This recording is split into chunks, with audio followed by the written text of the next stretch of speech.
Hi dear, welcome back to my channel. ഞാൻ നിങ്ങളുടെ സ്വന്തം സന്ധ്യ ഷെയറാണേ. ഞാനിത് വളരെ ഹാപ്പിയാണ്. കാരണം ചില കാര്യങ്ങൾ അറിയേണ്ടവരറിഞ്ഞപ്പോൾ നമുക്കൊരു സന്തോഷമുണ്ട്.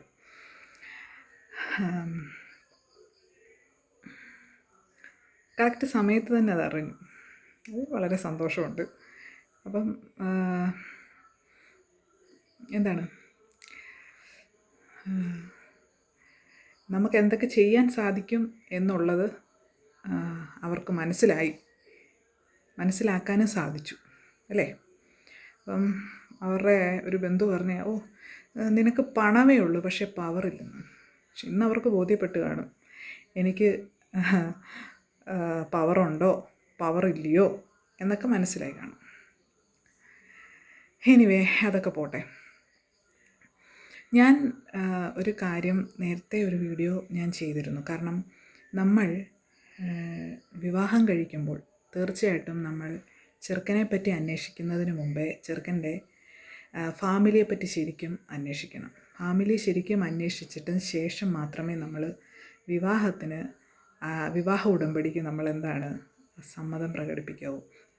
പെണ്ണും ചെറുക്കൻ്റെ സ്വഭാവവും നമ്മൾ അറിയണം, അത് ഏറ്റവും പ്രധാനപ്പെട്ടതാണ്. അപ്പം ശരിക്കും കാര്യങ്ങൾ മനസ്സിലാക്കി പഠിച്ചതിന് ശേഷം മാത്രമേ ഒരു കുട്ടിയെ വിവാഹം കഴിപ്പിച്ച് വിടാൻ പാടുള്ളൂ. കാരണം ഒരുപക്ഷെ ആ ചെറുക്കൻ മദ്യപാനിയായിരിക്കാം, പരസ്ത്രീ ബന്ധമുള്ളവനായിരിക്കാം. മനസ്സിലായോ? ഇതൊക്കെ പെൺകുട്ടികൾക്ക് സഹിക്കാൻ പറ്റത്തില്ല. വിവാഹം കഴിഞ്ഞ് അവൾ അവിടെ അമ്മയ്ക്ക് വിഷമമായാലോ അച്ഛന് വിഷമമായാലോ എന്നൊക്കെ ചൊല്ലി അവൾ പല കാര്യങ്ങളും ഒളിപ്പിച്ച് വെക്കും അല്ലേ. ഒളിപ്പിച്ച് വെക്കുമ്പോൾ എന്താണ് സംഭവിക്കുന്നതെന്ന് വെച്ച് കഴിഞ്ഞാൽ വീണ്ടും വീണ്ടും ഇവന്മാർക്കും ഇവൻ്റെ വീട്ടുകാർക്കും എന്ത് സംഭവിക്കും? കൂടുതലും അഹങ്കാരവും അല്ലേ, വീണ്ടും തെറ്റ് ചെയ്യാനുള്ള പ്രവണത കൂടും.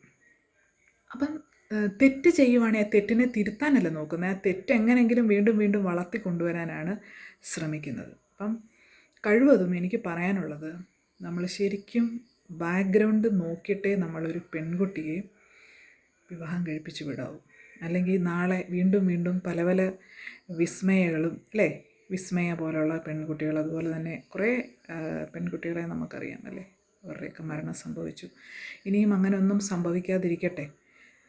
ഇനിയൊരു നല്ല കാലം, അതായത് പെൺകുട്ടികൾ ശരിക്കും ബോൾഡായിട്ട് നിൽക്കണം. ഫൈറ്റ് ചെയ്യേണ്ടടുത്ത് ഫൈറ്റ് ചെയ്ത് തന്നെ നിൽക്കണം. ആരെയും നമ്മൾ ഭയപ്പെടേണ്ട ആവശ്യമില്ല. അവരുടെ ബന്ധുക്കളെയോ അല്ലെങ്കിൽ ആരെയും തന്നെ ഫൈറ്റ് ചെയ്യേണ്ടല്ലേ.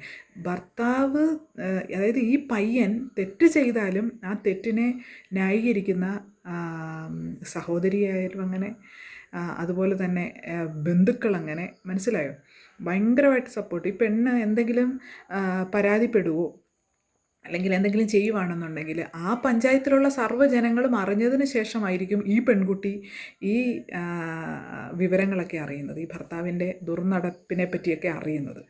ഓൾറെഡി അവർക്കറിയാം, വർഷങ്ങളുകൊണ്ട് അവൾ ഫേസ് ചെയ്യുന്ന ചില കാര്യങ്ങളാണ്, അവൾക്കിതൊക്കെ അറിയാം. പക്ഷേ അവൾക്ക് വ്യക്തമായ എവിഡൻസുകൾ ഇല്ലാത്തതുകൊണ്ട് അവളെല്ലാം അമങ്ങി ലാസ്റ്റ് അവൾക്ക് ഈശ്വരൻ നിയോഗിച്ച കുറച്ച് ദൈവദൂതന്മാർ വന്ന് അവൾക്ക് കംപ്ലീറ്റ് ഡീറ്റെയിൽസ് കൊടുത്തു കഴിയുമ്പോൾ അവൾ പൊട്ടിത്തെറിക്കും. ഏത് സ്ത്രീയായാലും അവനവന് വരണം.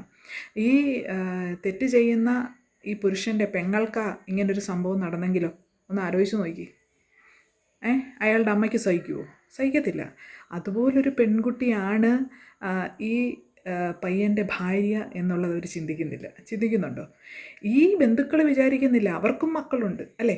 നാളെ ഒരു സമയത്ത് ഇത് സംഭവിച്ചു കൂടത്തില്ല എന്ന് പറയാൻ പറ്റത്തില്ല. അപ്പോൾ സ്വാഭാവികമായിട്ടും നമ്മൾ മനസ്സിലാക്കേണ്ട കാര്യങ്ങൾ, നമ്മളെപ്പോഴും ലൈഫിൽ നമ്മളൊരു പയ്യനെ സെലക്ട് ചെയ്യുമ്പോൾ, നമ്മുടെ മക്കൾക്ക് ഒരു പയ്യനെ സെലക്ട് ചെയ്യുമ്പോൾ കഴിവതും ശരിക്കും നമ്മൾ പഠിച്ചിട്ട് മാത്രമേ നമ്മൾ വിവാഹ ബന്ധത്തിലോട്ട് നമ്മൾ വിടാവൂ. സത്യം പറഞ്ഞാൽ ഇപ്പം പെൺകുട്ടികൾ കൂടുതലും വിവാഹം കഴിക്കാൻ ആഗ്രഹിക്കുന്നില്ല അല്ലേ. വിവാഹം വേണ്ടെന്നാണ് അവർ പറയുന്നത്. അത് ഞാൻ നോക്കിയിട്ടത് നല്ലൊരു കാര്യമാണ്. എന്തിനാണ് വിവാഹം കഴിച്ചിട്ട് ബാധ്യതകൾ എടുത്തു വെക്കുകയും സ്വസ്ഥതയില്ലാത്ത ലൈഫ് നമ്മൾ കൊണ്ട് നടക്കുന്നത് എന്തിനാണ് അല്ലേ. അത് വെച്ച് നോക്കുമ്പോൾ ഞാൻ നോക്കുന്ന പെൺകുട്ടികളുടെ ആ ഒരു ഡിസിഷൻ വളരെ നല്ലതാണെന്നേ എനിക്ക് തോന്നുന്നുള്ളൂ. അപ്പോൾ എനിവേ, ഓരോരോ കാര്യങ്ങൾ നടക്കേണ്ട സമയത്ത് നടക്കേണ്ടത് നടക്കാതിരിക്കുമ്പോഴാണ് ഇമാതിരിയൊക്കെ നമ്മൾ എത്തിച്ചേരേണ്ടി വരുന്നത്, അല്ലേ? അപ്പോൾ ഒന്നിനെയും നമ്മൾ ഭയപ്പെടരുത്. നമ്മൾ ശരിക്കും ബോൾഡായിട്ട് നിന്നിട്ട് എല്ലാത്തിനെയും ഓവർകം ചെയ്ത് നമ്മൾ ഫൈറ്റ് ചെയ്യുന്നവർക്ക് മാത്രമേ വിജയം സാധ്യമാവുകയുള്ളൂ, അല്ലേ? ഫൈറ്റ് ചെയ്ത് വേണം നമ്മൾ എല്ലാത്തിനെയും എല്ലാത്തിനെയും നമ്മൾ വസൂലാക്കാൻ, അല്ലേ? ഫൈറ്റ് ചെയ്ത് വേണം. പിന്നെ നമ്മൾ തെറ്റ് ചെയ്താൽ മാത്രം മതിയല്ലോ നമ്മൾ വിഷമിക്കേണ്ടത്. നമ്മൾ തെറ്റ് ചെയ്യുന്നില്ല, നമ്മളെങ്ങും കൊണ്ടുപോകേണ്ടി വരുന്നില്ല. അപ്പം നമ്മൾ അതിനകത്ത് സാറ്റിസ്ഫൈഡ് ആയിട്ടിരിക്കുക, അല്ലേ? അപ്പം തെറ്റ് ചെയ്യുന്നവരെയാണ് ഓരോരുത്തർക്കും കൊണ്ടുപോകേണ്ടി വരുന്നതും ഒക്കെ ചെയ്യേണ്ടി വരുന്നത്, അല്ലേ? അപ്പം anyway I am very happy. ചില കാര്യങ്ങൾ ചില സമയത്ത് ഞാൻ ഉദ്ദേശിച്ച പോലൊക്കെ തന്നെ കാര്യങ്ങൾ എത്തിച്ചേർന്നതിൽ I am very very very very very happy. എല്ലാത്തിനും ഈശ്വരനോട് നന്ദി പറയുന്നു. അത് കറക്റ്റ് ക്ലൈമാക്സിൽ തന്നെയാണ് അതിൻ്റെ ഒരു റിസൾട്ട് എനിക്ക് കിട്ടിയിരിക്കുന്നത്. നാളെ ആരും നമ്മളെ കുറ്റം പറയില്ലല്ലോ. അപ്പം നല്ല കാര്യം. അപ്പം എനിക്ക് പറ്റും, അത് ഞാൻ പ്രൂവ് ചെയ്തു. എനിക്ക് എന്ത് പറ്റും എന്നുള്ളത് പ്രൂവ് ചെയ്തു. ആരെല്ലാം വിചാരിച്ചിട്ട് നടക്കാത്ത കാര്യങ്ങളൊക്കെ എന്നെക്കൊണ്ട് നടക്കും എന്നുള്ളത് ബോധ്യമാണ്. പിന്നെ എന്നോട് ചില വൈരാഗ്യബുദ്ധിയോടെ നിൽക്കുന്ന കുറച്ച് ആൾക്കാരുണ്ട്. അപ്പം അവരുടെ ആൾക്കാർ തെറ്റ് കാണിച്ചാലും ഈ തെറ്റല്ല ലാസ്റ്റിലുണ്ടല്ലോ നമ്മുടെ തലയിലോട്ടാണ് വന്ന് പെടുന്നത്. എന്ത് തെറ്റ് കാണിച്ചാലും. മനസ്സിലായോ? ഇപ്പം ആ പഞ്ചായത്തിലുള്ള സർവ്വജനങ്ങളും ഈ കാര്യങ്ങളെല്ലാം ഒരു 6-7 മാസം കൊണ്ട്, 6-7 ഒരു 1.5 കൊല്ലം കൊണ്ട് അവരറിഞ്ഞ കാര്യങ്ങൾ ഞാൻ അറിഞ്ഞിട്ട്, അതായത് ഞാനോ അല്ലെങ്കിൽ എന്നെപ്പോലുള്ള പെൺകുട്ടികളോ അറിഞ്ഞിട്ട് വളരെ കുറച്ച് നാളുകളെ ആയുള്ളൂ. മനസ്സിലായോ? അപ്പം അതറിഞ്ഞപ്പോൾ നമുക്കങ്ങോട്ട് അക്സെപ്റ്റ് ചെയ്യാൻ പറ്റുന്നുണ്ടോ? ഇല്ല. നമ്മളതിന് വേണ്ടിയുള്ള കാര്യങ്ങൾ ചെയ്തപ്പോൾ അതങ്ങ് നാണക്കേടായിപ്പോയി. മനസ്സിലായോ? അതിനു മുമ്പേ കാണിച്ച വൃത്തികേടുകൾക്കും വേറെ ഒരു കുഴപ്പവും ഇവർക്കില്ല. അപ്പം നമ്മളത് അറിഞ്ഞ് അതൊന്ന് പ്രതികരിച്ചപ്പോഴത്തേനും അവർക്കങ്ങ് നാണക്കേട്. എന്ത് നാണക്കേടാണ്? നാണം ഉള്ളവർക്കാണ് നാണക്കേട് വരുന്നത്. നാണം ഇല്ലാത്തവർക്ക് എന്തിനാ നാണക്കേട് വരുന്നു, അല്ലേ? അല്ലെങ്കിൽ അവരെല്ലാം അങ്ങ് പെർഫെക്റ്റ് ആയിരിക്കണം എല്ലാ രീതിയിലും. പെർഫെക്റ്റ് ആണെങ്കിൽ ഓക്കെ, നാണം എന്ന് പറയുന്നതിനകത്ത് അർത്ഥമുണ്ട്. എന്ത് പെർഫെക്റ്റാണ്? ഓരോന്നറിയുമ്പം വളരെ ലജ്ജാവഹമാണ് ഓരോരുത്തരുടെയും കാര്യം അറിയുമ്പോൾ. അപ്പം അതൊക്കെ ഞാൻ പറയുന്നില്ല, വെറുതെ എന്തിനാ നാറ്റിക്കുന്നത്, ശരിയല്ലേ?